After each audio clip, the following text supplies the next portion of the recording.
سلام، امید که جور سعادتمند باشین. خوش آمدین به ویدیوهای آموزشی یوتیوب ما.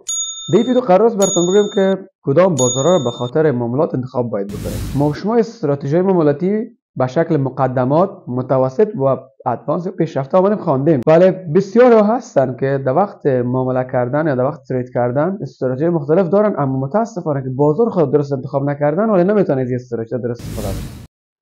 روزانه تقریبا صدها نوع استراتژی در بازار هستن. میاین عرضه میشن، میری تو انتخاب میکنی، یک استراتژی را عملی میکنی، بکدستش گرفته وارد بازار میشی.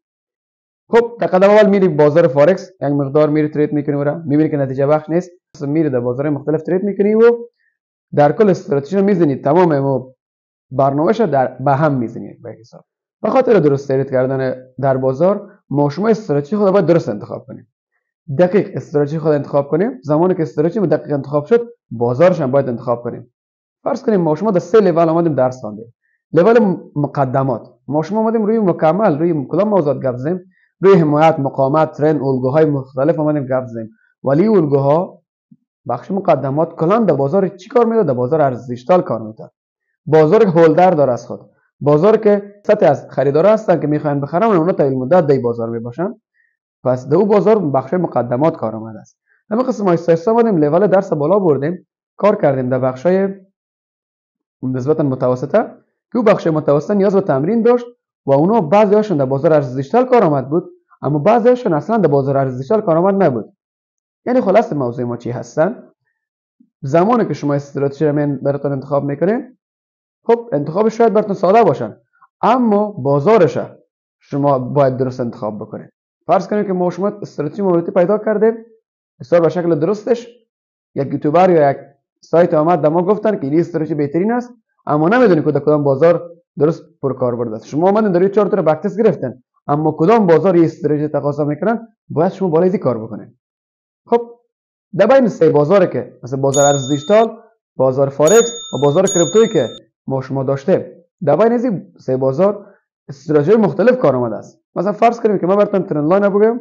ترند لاین در بعضی بازارها حالا درسته در همشون دارید تایم فریم بزرگ کار آمده است، اما در تایم فریم کوچک در بعضیشون اصلا ترند لاین کار آمد قدر با آنچنانی که است کار آمد نیستن. مثلا فرض کنیم بریم روی نقدینگی گپ بزنیم.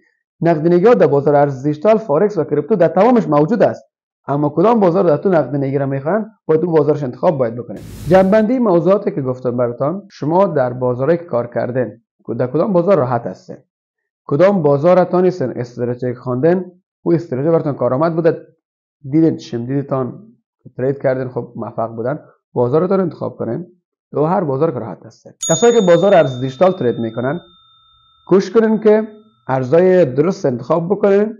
مثلا درست بودنش از کدام ارزها را براتون اشاره میکنم. ارزهایی که حجم معامله زیاد داشته باشن، ارزهایی که هات بازار باشن، ارزهایی که بیشترین حجم معامله را در بازار مربوطه داشته باشن.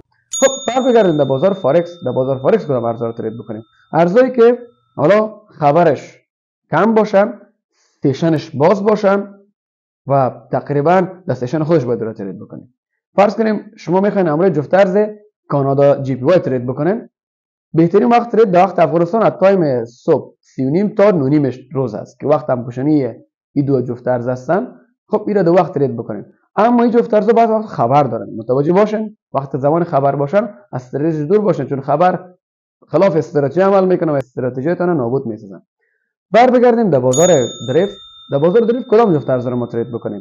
بازار دریفت یکی از بازارهایی هستن که تقریبا حجم معاملاتش حتی از کریپتو هم کمتر هستن. پس در این بازار متوجه باشین که کدام مردم بیشتر کدام جفت ارزها رو انتخاب کردن و کدام ارزهای دریوت انتخاب کردن، ارزهای مصنوعی انتخاب کردن، شما امور انتخاب کنید. فرض کنیم که ما براتون از خاط ارزها مثلا S10 10 ساده، S25 ساده، 50 و S50 این ارزهای هستن یا این دریوت یا ارزهای مصنوعی هستن داخل دریفت که حجم معاملهشون تقریبا بیشتر است دیگه ارزها هست. پس اینا رو شما واچ لیست داشته باشین. اگر برید طرف ارزهایی که حجم معاملاتشون به مراتب کمتر باشن، احتمال داره که شما ورود بکنین و اونجایی که استاپ بارین بیاین استاپ شما رو بزنن. پس در بازار دریفت یکم کوشا باشین که گرچه بازار دریفت بازار تکنیکالی هست، اما بعضی وقتا کار انجام میدن که پشت استاپای نزدیک بازار میاین اونا میگردن. پس در بازار دریو مدیریت درست سرمایه ایجاد بکنین.